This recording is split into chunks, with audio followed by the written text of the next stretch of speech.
Et voici une voix fit entendre de la nuée ces paroles, celui-ci est mon fils bien-aimé, en qui j'ai mis toute mon affection. Écoutez-le, Matthieu 17, 1, 5. Or, nous tous, contemplant à face découverte la gloire du Seigneur, nous sommes transformés en la même image, de gloire en gloire par le Seigneur, en esprit, 2 Corinthiens 3, 18. Il s'agit ici de la gloire de sa personnalité en tant que fils de l'homme, car presque en association avec cela, il parlait de son retour comme étant la venue du Fils de l'homme dans la gloire du Père. Sa perfection ne s'exprimait pas seulement sur cette montagne. La montagne de la transfiguration était la marque de la consommation de son perfectionnement. Cela n'avait rien à voir avec le péché ou l'absence de péché, mais parle du perfectionnement de son caractère, le perfectionnement de cet homme intérieur que nous appelons la personnalité. La personnalité est une chose étrange, une chose insaisissable, quelque chose que vous ne pouvez pas simuler, que vous ne pouvez pas tromper. C'est la personne intérieure, l'homme intérieur. Maintenant, lui, dans cette vie intérieure, qui était la sienne, avait mis en évidence cette question du plaisir de Dieu, de la satisfaction de Dieu. Par sa vie, il y avait eu l'approbation divine lors de son baptême, dans des termes similaires, indiquant probablement que ces 30 années écoulées étaient approuvées et montrant certainement ainsi que le pas qu'il faisait maintenant publiquement en acceptant la croix, car son baptême certainement impliquait cela, était approuvé. Cela avait introduit en parole ces paroles venant du ciel. Mon fils bien-aimé dans lequel j'ai trouvé tout mon plaisir. Mais désormais, cette période entre le baptême et la croix était parvenue à son terme. Et quelle période! Un des écrivains du Nouveau Testament a dit qu'il avait été tenté en tout point, comme l'un d'entre eux. Et cela s'est concentré dans une courte période de 3 années et de quelques mois, où l'enfer l'a testé, le monde l'a examiné. Dans un certain sens, le ciel l'a éprouvé.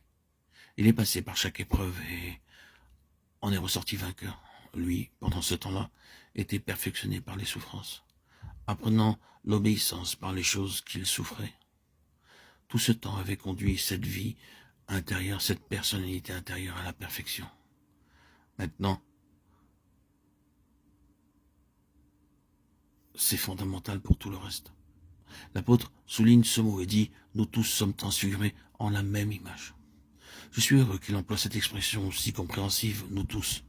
Il ne parle pas seulement de lui-même et de ses collaborateurs ni de ses frères dans l'œuvre de Dieu. Il parle des Corinthiens et de tous les croyants.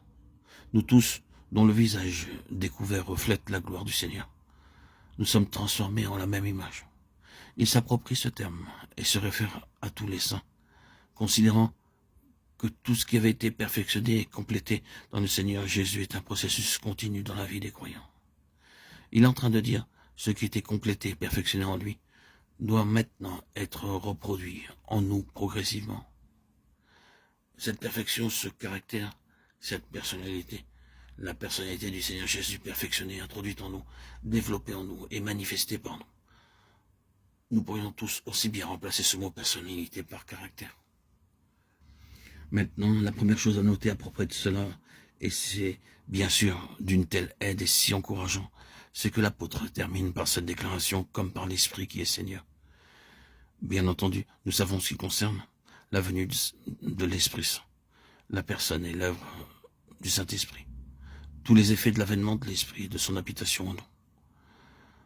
Mais reconnaissons comme étant au-dessus de tout cela que le travail inclusif de l'Esprit Saint dans toutes ses activités multiples consiste à reproduire le Seigneur Jésus dans une personne. Quand vous priez à l'égard de l'Esprit Saint et que vous parlez de l'Esprit Saint, rappelez-vous de cela. L'objectif suprême de l'Esprit Saint est de reproduire le Seigneur Jésus, son caractère, sa personnalité et son humanité parfaite dans un peuple. Cela peut servir de test pour vous et pour moi, si nous le contemplons réellement. Il m'a mis au défi au point que j'hésite à en parler librement. La preuve que l'Esprit Saint pourra avoir accès dans votre vie, dans la mienne, la preuve qu'il est là et qu'il fait son œuvre, ce sera notre transfiguration. Autrement dit, c'est tout ce que Christ est dans son humanité parfaite, qui deviendra de plus en plus vrai en nous, dans notre nature et dans notre cœur. Le véritable test d'une vie gouvernée par l'Esprit, c'est l'accroissement progressif du caractère de Christ. Si nous nous rencontrons l'un ou l'autre comme des femmes et des hommes réellement gouvernés par l'Esprit, ce que nous devons rencontrer dans l'un ou dans l'autre, c'est le Seigneur Jésus. Et cela ne doit pas être aujourd'hui seulement, ni durant une certaine période de nos vies, mais toujours en constante progression.